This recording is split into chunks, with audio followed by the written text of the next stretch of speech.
Hello everyone, welcome to Simpitronics. मैंने पीछे C++ का प्रोग्रामिंग स्टार्ट किया था। उसमें मैंने सबसे पहले ये एक छोटा सा प्रोग्राम लिख के मैंने आपको दिखाया था और इसके बारे में समझाया था। वो स्टार्टिंग डेमोन्स्ट्रेशन था। अब एक हम कंसेप्ट जानेंगे कि आखिर C++ है क्या, यानी इंट्रोडक्शन ऑफ C++। मैं इसी में लिखकर आपको समझा देता हूँ कि C++ है क्या। मैंने इसमें शुरू में ये आपको बताया है, ये कमेंट करने के लिए, यानी जहाँ पे ये सिंबल लगा दिया जाता है डबल स्लैश का, तो उस लाइन को ये एग्जीक्यूट नहीं करता है C++।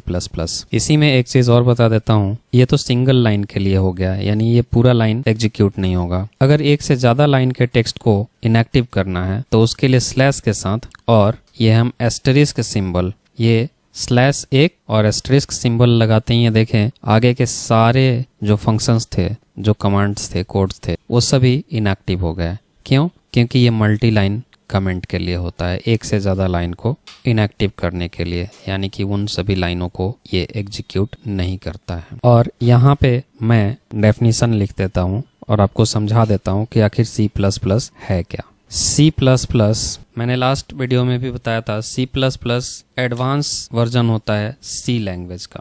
तो हम सिंपली ये कहेंगे ये C का एक्सटेंशन है।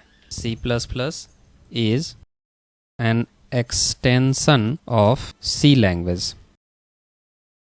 C++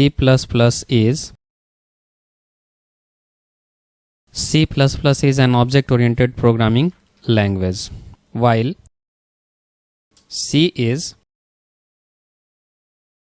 इसमें मैंने लिखा C++ is an extension of C language, यानी C language का extension है। C++ is an object-oriented programming language, while C is a structured programming language.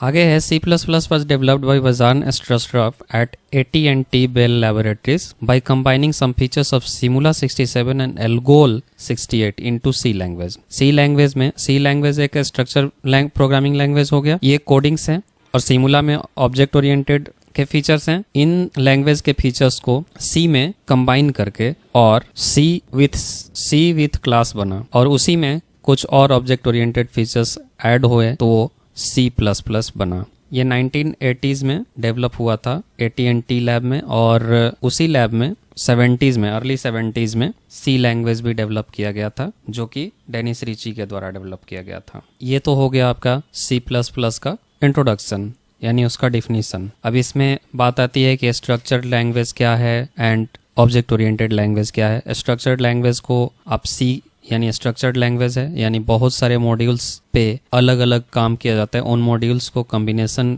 बनाया जाता है, तो वो होता है स्ट्रक्चर्ड लैंग्वेज, स्ट्रक्चर्ड प्रोग्रामिंग। जबकि ऑब्जेक्ट क्या है? ऑब्जेक्ट एक डेटा और कोड का कॉम्बिनेशन होता है, और उससे बना है ऑब्जेक्ट ओरिएंटेड प्रोग्रामिंग। और इन दोनों के फीचर्स को ऐड करने के बाद आपका C++ बनता है। तो ये हो गया आपका डिफिनीशन C++ का और उसका इंट्रोडक्शन। अब ये मैंने बताया कि C++ में आपको ये सिंगल लाइन का कमेंट हो गया, ये मल्टीपल लाइन का कमेंट हो गया। अब तक नीचे के सारे कोड्स जो हैं वो डीएक्टिव हैं। इसको जब तक हम क्लोज नहीं करेंगे तब तक ये डीएक्टिव रहेगा, यानी इसको भी हमें क्लोज करना पड़ेगा। तो हम इसको वापस स्टार लगाएंगे और स्लैश वापस देंगे। ये देखें, जैसे ही मैंने यहाँ पे स्टार और स्लैश दिया, यहाँ से स्टार्ट हुआ था इस जगह, यानी यहाँ से ये कमेंट स्टार्ट हुआ और ये यहाँ तक चला। यहाँ पे जैसे ही मैंने क्लोज लगाया ये सारे एक्टिव, और जैसे ही मैं ये कोड हटा देता हूँ आप देखें ये डीएक्टिव हो गया, और ये स्टार और स्लैश लगाते ही एक्टिव हो जाता है, यानी ये प्रोग्राम शुरू हो जाता है। ये मैंने ऑलरेडी आपको उस दिन बता दिया था हेक्स इंक्लूड के साथ। ये हेडर फाइल्स होते हैं, और वॉइड मेन की जगह हम इंट मेन भी यूज करते हैं। वॉइड मेन रखते हैं इसलिए कि इसके अंदर अब जो कुछ भी हमें एग्जीक्यूट करना हो वो कर सकते हैं। इंट मेन करेंगे यानी कि इंटीजर रिटर्न कराने के लिए, इंटीजर वैल्यू रिटर्न कराने के लिए। तो वो हम अपने ये बेसिकली, मैंने पिछले वीडियो में भी ये बताया था कि ये बेसिकली मेन फंक्शन होता है। प्रोग्राम आपका जितना बड़ा भी हो, लेकिन एग्जीक्यूट करना यहीं से स्टार्ट होता है। अब इसमें है फंक्शन, ये बता ही चुका हूँ। ये सी आउट जो कि डिस्प्ले कराने के लिए होता है, यानी कुछ भी हमें स्क्रीन पर शो करना है तो उसके लिए यूज करते हैं। एक और इसमें होता है सी इन, और इसके साथ ये वाली ऑपरेटर लगती है। यहाँ पे सी आउट के साथ ये ऑपरेटर लगता है, इस इंसर्शन ऑपरेटर, इंसर्शन ऑपरेटर। और सी इन के साथ जो लगता है वो एक्सट्रैक्शन ऑपरेटर कहलाता है। ये ऑपरेटर एक्सट्रैक्शन और ये इंसर्शन ऑपरेटर हो गया, यानी ये आउटपुट करने के लिए और ये गेट यानी कि कुछ इंसर्ट करने के लिए डेटा जब हम यूज करते हैं। इसमें आपको ऑपरेटर्स में आगे बताऊंगा, operators, arithmetic operator, logical operator and other operators जितने भी होते हैं सेपरेटली अलग से बताऊंगा। उसमें ये भी आते हैं, लेकिन वहां पे इसका यूज अलग हो जाता है, शिफ्ट लेफ्ट और शिफ्ट राइट इस तरह से इसका यूज होता है। बट यहाँ पे यूज होता है एज ए इंसर्शन ऑपरेटर और एक्सट्रैक्शन ऑपरेटर के रूप में। इसके अलावा गेट सीएस का भी मैं बता चुका हूँ। कर्ली ब्रेसेस यहाँ पे आपको ऑलरेडी मैं गाइड कर चुका हूँ। कोई भी फंक्शन जहाँ हमें टर्मिनेट करना हो तो इसको टर्मिनेटर या डेलीमीटर भी बोला जाता है। ये मैं यहाँ पे इसका भी एक कमेंट करके लिख देता हूँ। ये ऑपरेटर जो है ये डेलीमीटर या टर्मिनेटर इसमें बोला जाता है। आप भले सेमीकोलन भी कह सकते हैं। अभी इसके बाद मैं जब डिस्कस कर रहा हूँ एक्सट्रैक्शन, सी इन के साथ एक्सट्रैक्शन जो हम यूज करते हैं, ये कोई डेटा